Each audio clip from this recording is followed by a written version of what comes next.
What is good, Vibe Gang? Vibe Talk episode number 4. We got 4 episodes in, ladies and gentlemen, and as you can see by the title that I got in front of you, I was gonna talk about the addiction, but this is part of the addiction. But I didn't want to talk about the negative, dark parts. You know, that the actual struggle of being an addict and everything. That's too negative, and I wanted to keep this light and clean. Not and clean, but light and positive. So 5 ways to help stay clean from addiction. That's going to be in the title. 5 ways to help stay clean from addiction. I would like to talk about that because that is just going to help us hit our marks even quicker if we talk about and give our stories of how you stay clean. How when that craving hits, how do you cope with it? We're going to talk about all that positive stuff and see if we can help some of you guys out that are struggling out there that for some reason that urge and that craving is not going away and you think you're going to slip up.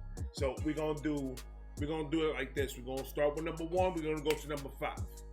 And I'm going to give you, when I'm talking in these top 5s, I'm talking in my point of view, what helped me stay clean, and I'm just gonna give you my personal story, my own personal experience about this, because I think July, no, not July. I think it's November. Is it November? No, actually, it was May. May, I celebrate 8 years of sobriety. So, of the hard stuff. And we're gonna get into all that. I'm gonna explain to you.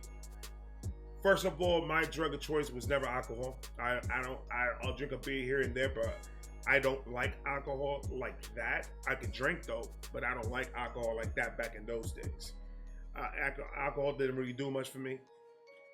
My drug of choice was pills and cocaine. That was what I chose to do, and I could tell you something right now.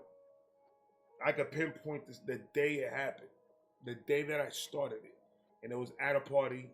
Somebody had it, and something said, "Yo, try it." I mean, it's whatever. We don't hear a lot of negative shit about this in the streets, so fuck it, whatever. And that's all she wrote. And that was the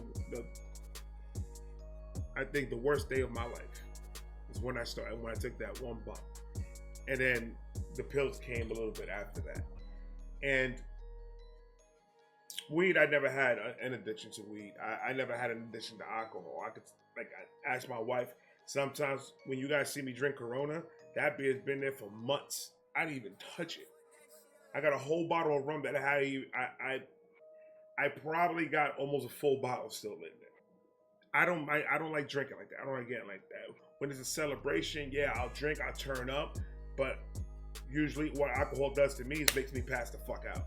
I don't stay up enough to crave anything or to get anything a little bit stronger. It's strong enough. I'm good. So I never had a problem with alcohol. That's why you'll see me here and there drink a beer, maybe have something a little bit harder. I'm good with that. That's whatever. I can stop drinking alcohol right now. It's not going to change nothing in my life. And weed, the thing about the weed is I've tried every medication that the doctors prescribed me for my depression, for my anxiety. I've tried everything. I didn't go straight, I'm going to just smoke weed and get high. No. My thing more is the pills was making me either worse or it was not doing nothing at all. And these was trial errors. I think I took 8 different type of medications for it. And it just didn't, it wasn't helping. I felt that it wasn't helping. Nothing was getting better. I was still feeling the same way. And this is me taking this for months and it wasn't doing anything. And sometimes there was one that made it worse. So the doctor insinuated, he didn't tell me directly, but he insinuated that maybe marijuana could help. Now the marijuana is legal, and all this in a bag of potato chips. And I was just like, yeah, but I was never mine was more of uppers that I was taking. I wasn't never a downer. That's why alcohol doesn't do shit. It's whatever. And weed, when I smoked it here and there back in the day, it was okay, but I would like to get the upper. I was addicted to that, the high, that type of fucking energy that you get. I was addicted to that. Imagine me on cocaine. I was wilding the fuck out. It wasn't even a game. So I was just like, I really don't like smoking weed like that. But if something has to work. Started smoking. Now I started to see that things were changing. Like I was getting away from all the toxicity and all this shit. And I don't get my shit from the streets. I get my shit is legal. It's legal shit that I'm taking. And I've never been more, and it's gonna sound crazy, but I've never been more clear-headed in my life. Never in my life have I ever been that, like, I can function. This is helping a lot. So if you guys think that might help you, go ahead, go see your doctor. Your doctor's gonna give you a script. You're gonna go see somebody else. You're gonna pay the fee for your license, and you're gonna get your marijuana license, and you're gonna be able to go to the dispensaries around you and get what is it that you need. Now, I like what they do because they keep control of how much they can give out to you in certain time frames. So you can't go crazy on it. You have to, whatever you get, you have to make this last until you can re-up again. And that's just, it makes sense doing it that way. Just because people could go in there every single day and just load up on that and just be high all the fucking time. I literally, when I'm in this area, this is when I smoke. I don't smoke when I'm with my family. I don't smoke when I'm at work. I don't smoke going to work. I do not smoke coming from work. I smoke when I'm in this area right here, doing my videos, doing my thing, and I go to bed. So, and it helps me real good because I couldn't sleep ever. Every day I was like getting an hour of sleep, if that. And this also helped with that. So this knocked out a lot of things that I'm dealing with, that I was dealing with. So if you think that can help you, go ahead and just follow those instructions. Go to see a doctor. Have him come up with the decision saying that you need this. Gives you whatever you got to do. Pay the fee. Get your stuff. And use it wisely. Don't drive with the shit. Don't do nothing crazy. Just use it for what you need it for. That's all I'm saying. So this is the first way. One of the things that I do to stay away from that life. And the first thing that I did the first step that I had to make, well, me and my wife made, was getting away from the area where I can get it, I know where to get it, and I know who to talk to. Just that area alone, if you were an addict ever, and you've ever been in a situation where you know every drug dealer from every block, from every corner, it's going to be very hard for you to get out of that addiction. It's hard for you to let it go because it's so accessible to you that you don't want to leave that place. You don't want to leave that area. That's where you get your shit. You don't want to go nowhere else because now you're going to have to find who's new, who do I trust, who's a cop, who's not a cop. You have to deal with all that shit. You want to stay in that area. You don't want to leave. But that's going to have to be the first step. Is get it out of your reach. Go to a place that is so far that it doesn't make sense to drive that far to go get the shit. So avoid all toxic places will be the first way that we started to deal with me not getting back on drugs. This is the 5 steps that I took and that I'm taking still to this day of how to stay sober. Things that I've done that's helped. So toxic places definitely is number 1. You get the fuck out of there. Go find yourself go a little bit more north. About an hour, maybe 2.5 hours away from that spot. If it's not in your face, you're gonna start slowly to forget it. If it's not in your face every single day, you're gonna slowly get it. It's just what it is. That's what helped me. That's one of the things. Step number 1 was one of the things that helped the most, I think, is just getting out of that area. So that was step number 1. Step number 2, positive people. Now this is very important because for me, the people that I affiliated with back in those dark days were antagonizers. Can I say that?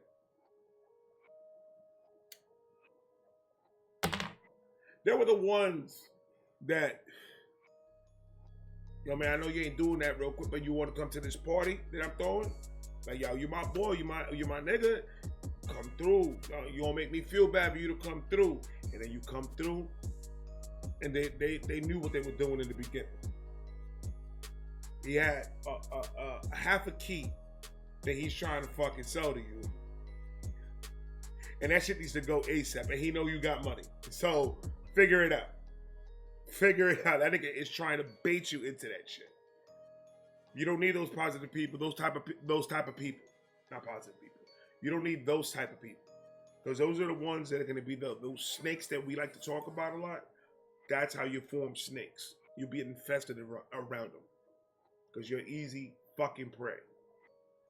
Because you're looking for it and you don't care who the fuck you get in the front. But once you have people that are the ones that are telling you, yo, you fucking up. And yeah, that's not positive. But it's direct and you'll understand it. That those people around you that is trying to help you get off the shit. Those are the people that call you out of the blue. Hey, you good? You're not on that shit, are you? You good? You need me to come over?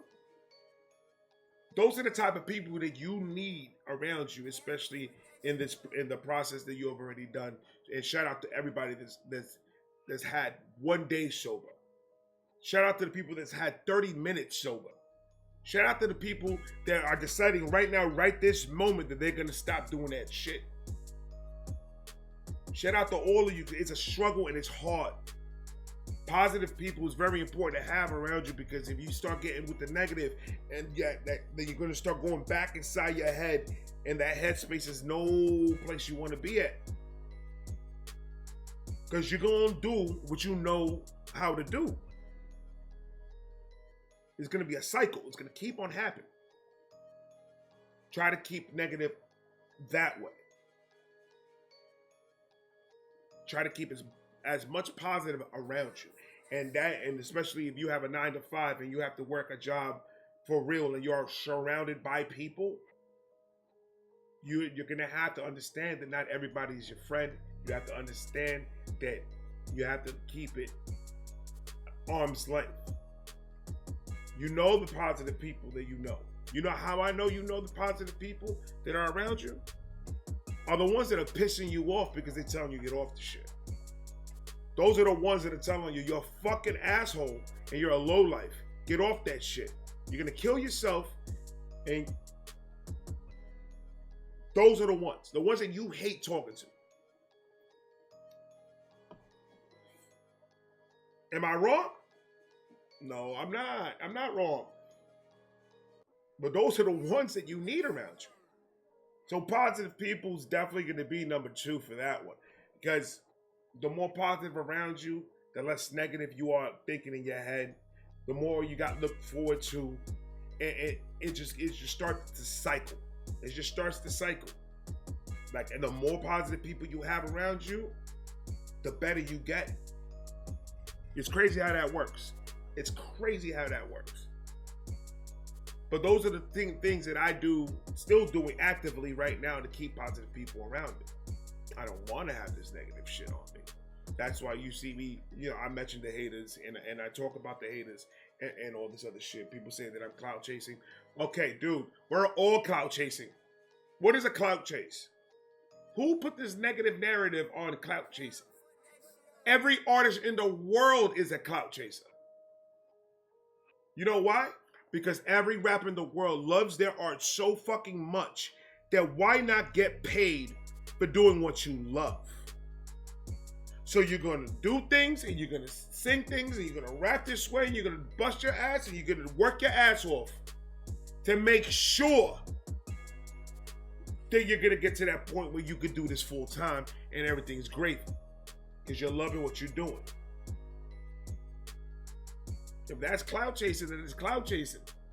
Let it be fucking cloud chasing. I mean, Knox Hill said that in one interview. I forgot when it was, but he said that in one interview that whoever put a negative narrative on cloud chasing. Every artist, it's their main focus is building their fan base. Does that mean pandering to the fans? No. That means having open communication with the people that follow you. What do you want me to react to? Let me figure out what you want. Because every time somebody gives me something new to react to, and it's something like amazing that I've never heard, like, oh my God, that's a win for me. You just put me on something that I never heard in my life. But what I'm saying is, you know what I'm saying. You know what I'm saying. It's just difficult to talk to talk about this because it's all every day. It always goes through my head that the amount of people that I've hurt and the amount of lies and the amount of bullshit that I threw at people that cared about me because of my addiction, all those years that I lost, I can never get that back. And that always gonna sit with me forever. But on the positive note, I'm literally right now actively living life like there's no tomorrow. I make sure every single day I try to keep negative away and I try to have a great day other than that.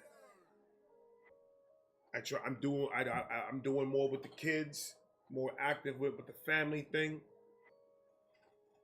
I'm trying to get to the point where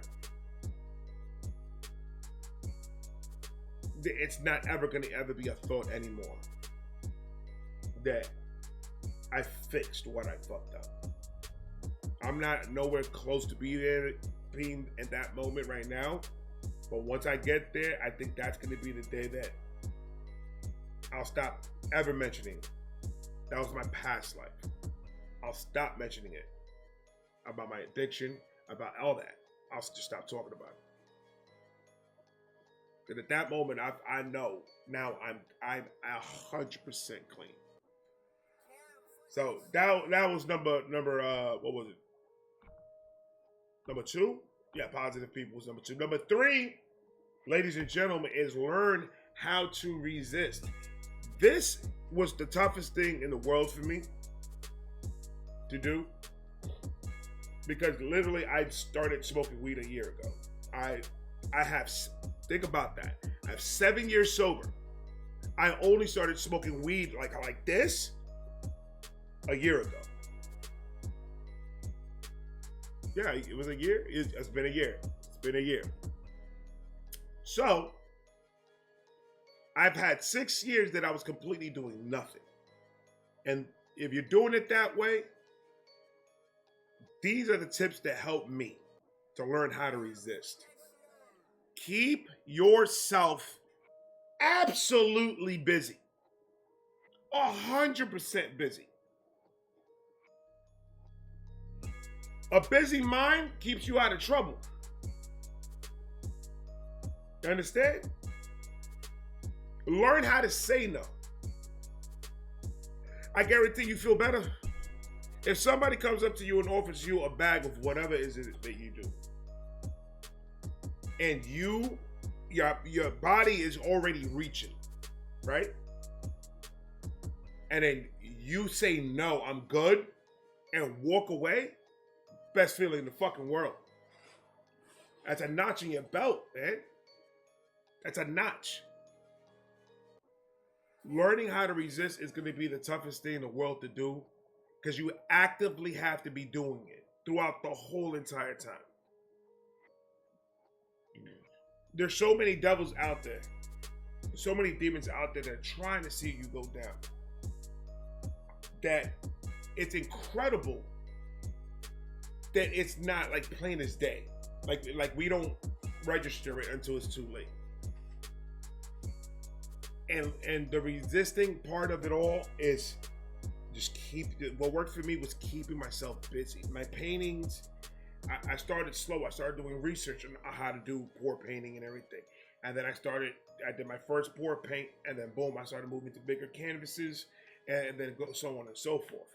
So that's what I mean by keeping busy. Finding something that it's gonna entertain you enough where you're not even thinking about it though. It's not running through your head no more. So learning how to resist is a toughie. But the one thing that helped me before anything else is keep myself absolutely busy. Go to the gym. If your gym is your thing, go to the gym. Work your ass out. If you like to play handball, go to the handball court 2-3 times a day. Get all that energy out. Keep yourself distracted. If you like fishing, there's water everywhere. God, even if you don't catch nothing, so what, man? Find that one thing that you could do that's gonna like help you just resist it, resist the urge, and resist all that. Hence why I'm doing YouTube.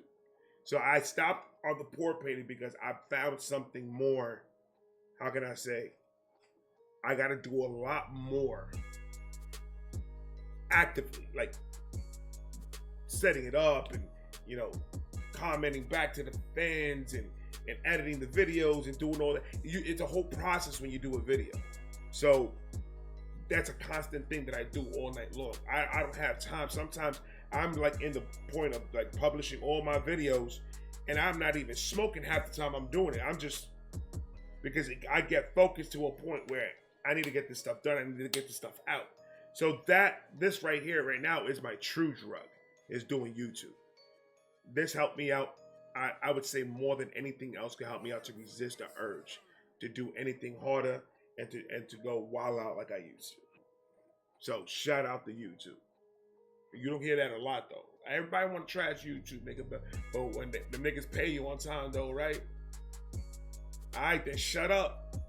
It's a business, nigga. So if they tell you can't do this shit, don't do it. It ain't fucking hard to understand, man. Fuck. So that was number 3. Number 4. Learn how to cope.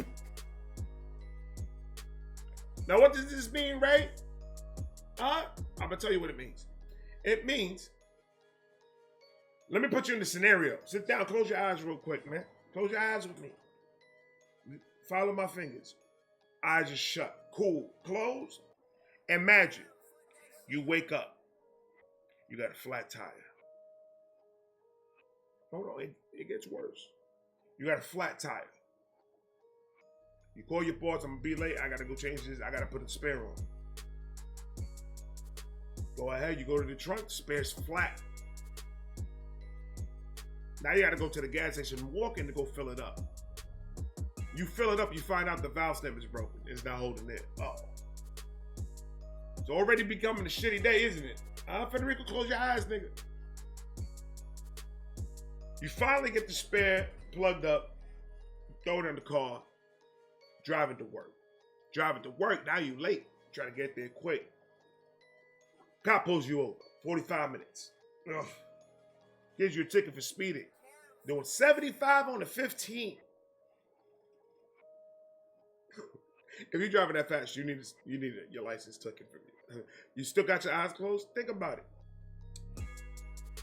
All right, so you start doing your speed limit. Boss is blowing up your phone. Yo, where the fuck you at? You're already heated.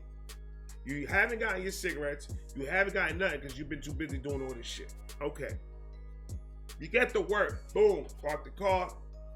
Walk in that motherfucker. Hectic. Everything's crazy. You got 3 complaints and 2 people in your shop called out. Or in your store called out. So now you gotta do double work. You jam your toe. Something falls. Ow! Weren't wearing the proper shoes because you were running late. Now your toe hurting. Cool. You fucked up and you gave a customer the wrong change. Your boss found that out, thought you stole it. He fires you on the spot. You get into your car because he fired you. Now you're out of here. Get into your car. You turn the car on. Battery's dead because you left the lights on. Now you got to go back in that motherfucker, go get a jump box and jump the car. Ugh. It's just going rough. You get it jumped. You drive home. Your girl fucking the neighbor.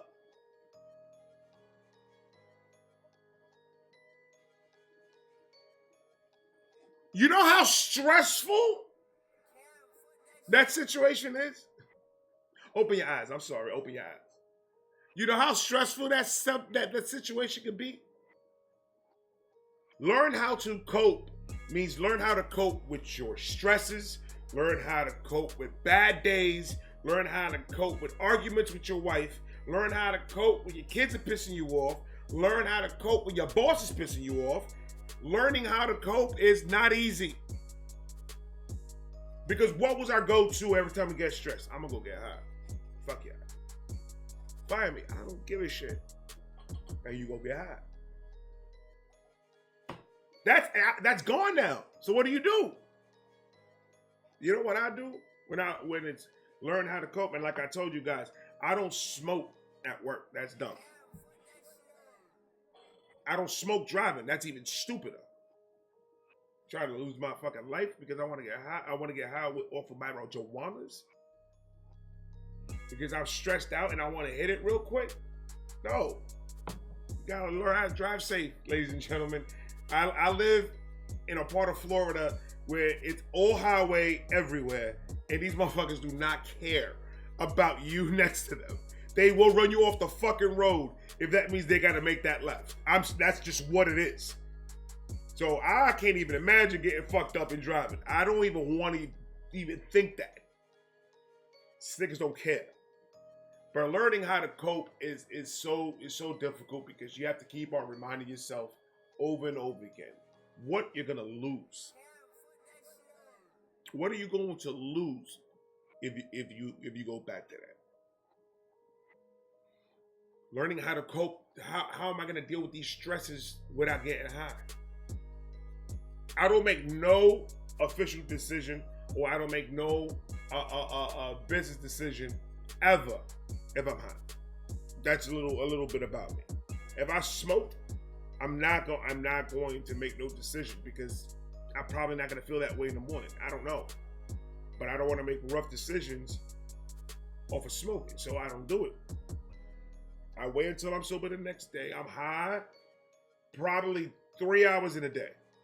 And probably 2 hours in a day. And the rest of the time, I'm not. So that's when I make my official decisions and everything like that. Because usually when I smoke, I get emotional. When I get emotional, I'm making decisions off of emotion. I'm not using my brain at that point. So no. But learning how to cope with it's gonna be a tough one because you have to still. The world didn't stop because you got sober. You're still dealing with the same shit that you were dealing with. Now you have nothing to deal with it with. So figuring it out is tough. For me, it was more of breathing exercises for the anxiety because I've noticed that I usually when I was getting high off of just to control my anxiety. So that's why I did more pills than coke. Like coke was part of it, yeah, but I was addicted more to the pills because that got me to another level. It got me down, but not down to the point where I'm high. Like like I'm off of weed, but it got me to a point where I was just like, I felt like I was unstoppable. And then the coke just elevated the whole situation. So, I mean, I was making every type of decisions off of that. And that's where you lead up to getting fucked over and getting screwed over or getting fucking arrested or getting fucking fired or whatever the case is making those decisions when you're fucking high as a fucking kite. But coping is just mainly putting yourself in a situation where these little like breathing exercises and stuff actually work. It's not gonna work the first time. But I usually, when I'm in a situation where I'm so stressed out and I'm so like, oh my God, like the urge is calling me, I usually just, whatever I'm doing, whether it's be at work or whether it's an argument with my wife or with the kids or anything, I walk away. I walk away. When I start to feel myself get to that point where my anxiety is making my heart go fucking 100 miles an hour, I walk away, I close my eyes, and I breathe. Breathing worked for me. The water in the face kind of helps, but breathing for me helps more than anything else.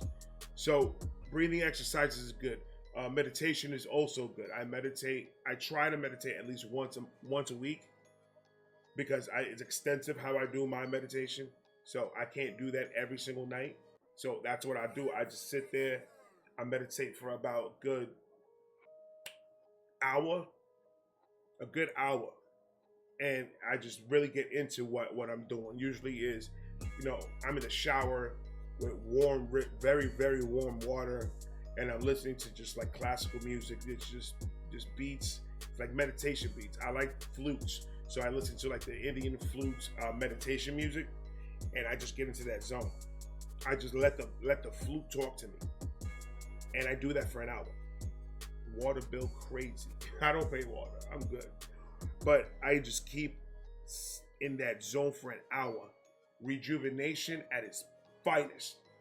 That shit helps me out so much when I'm ready. I've been so tired and busy and with the YouTube and my 9 to 5 that I had to start doing that at least once a week to just get me back into my zone and put more things in perspective before I start making any type of decisions that I make. So meditation is also good. There's a lot of other things, like even if your go-to is like video games. If video games like truly gets you out of the real world for a second, go for it. Download some games on your fucking phone, jump on, play Tetris real quick, try to get to level 2000 and shit. If that's gonna make you like not deal or help you deal with stress and anxieties, you gotta do it as long as it's clean, as long as it's healthy. I get my anxieties mainly when I do this. Is when I get my anxieties. Are they gonna like it? Am I gonna fuck up? Am I gonna get roasted because of this? Am I gonna be canceled because I said this? So my anxiety starts when I press start recording.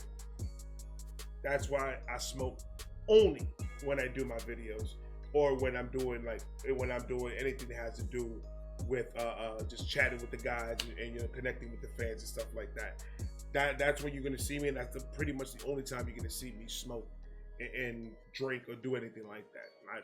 I just don't find it interesting to do it every day. But that's just me. My coping is meditation. Absolutely 110% meditation. It works for me. Now, I'm guaranteed that if you do it right, and when I say do it right, I mean everyone in your house has to be in on this. They have to understand what this is doing for you. Because you can't expect, especially if you have a lot of people living in your house, you can't expect them to know what you're doing in the room with the door locked. They're going to start thinking crazy shit. But you just want your time. So they need to understand, this day at this time, I'm going to be doing this. So if you guys can just like try to keep it down so I can really get into it, it will really help me out. They'll understand. My family knows. It's meditation. So I'm going in there. They know an hour, don't open that door, don't, nothing. All my notifications are off. I silence just the music and me. So those are tips that help me out. Hopefully, it helps you guys out. The last, but one of the most important ones that helped me 100%. Distraction. Distraction is key. Distract yourself from everything that has to do with your own life. Distract yourself. It's kind of like the same thing as step number 3, I think it was, resist. It's pretty much the same thing. Distractions are the best thing for an addict. And then I'm gonna tell you this. I will tell you this for a fact. There was one time that I was really, really, really like bad. I was almost in that line of I was gonna just cross it and say fuck it and go back to it. And then my wife said something. It was it was like the funniest shit I've ever heard. And I fucking forgot it. It was like, this was like 3 years ago, 4 years ago, I think it was. But she said something and it just got me, like, it distracted me completely. Talk to your spouse. Tell your spouse what you're going through and what steps is going to help you. Tell your spouse, hey, when you see me get to that point, because if your spouse knows you and loves you, she'll know when you're in that spot. She'll know something's wrong. They'll help you with the distraction. Oh, let's go shopping. Oh, let's go clean the cars. Cars are dirty. Let's go clean the cars. You want to go walk around Walmart real quick? Distractions are the best thing in the world. Because not only are you distracted about the situation, but you doing your thing. You over here like buying shit to put in the house and you fucking picking out paint colors to paint the garage and doing all types of shit. Distractions are the best thing in the world, man. Distractions are the best thing in the world. Because these are instant. These are things that every day, if you keep yourself around the right people and they keep you busy, brother, that's never gonna come to your thought again. As much as you get mad, as much as you get pissed off, as much stress and anxiety you're getting at the moment, it takes a real close person to you to distract you from going down that road. If they're a real one. If they got your back 110%, then it's not gonna be a problem. But distractions are key. And it was the stupidest thing that she said. It was dumb. It was like it didn't even make no sense. But it's just the way she delivered it. It distracted me from, because I was having issues at work, and I was getting to the point where I was done. And she saw that I was like getting back to my depression. She saw that I was getting back to, and it was getting worse. And then the second day it got worse and worse and worse. And then the third day, that was when I was just like, I was fucking over it. She said that shit, it distracted me. Like, I literally took a double take and I went, what did you say? And she repeated it and I was like, and then we went off the Lowe's. No, it wasn't Lowe's, it was Goodwill. Then we went to Goodwill. So it was just like instant. She knew what to do. She got me out of there. I've been circling in the living room 400 times. She's like, well, let's get you out of the fucking living room. That's the first thing. Let's get you out of toxic places. At that moment, that living room is toxic right now because that's where the anger is festering. She got me out of there. It works. It worked for me, at least. So please, guys, take these tips if you already been through the recovery, the getting sober section, and you got a year sober, or 2 years sober, or 3 years sober, a day sober, or 3 days sober. Use these tips to keep you on that right track. These are just tips that's going to keep you on your recovery. Keep you on your journey of your recovery. Make sure you get it right. So you won't relapse and you won't go back to the same shit. I love you guys. This has been Vibe Talk episode number 4. And I'm coming back with a couple more videos. So I love all of you guys. Thank you so much for all your time and your support. I know this is a long one, but you know how Ray knows how to talk. I love all you guys. Thank you so much. Peace.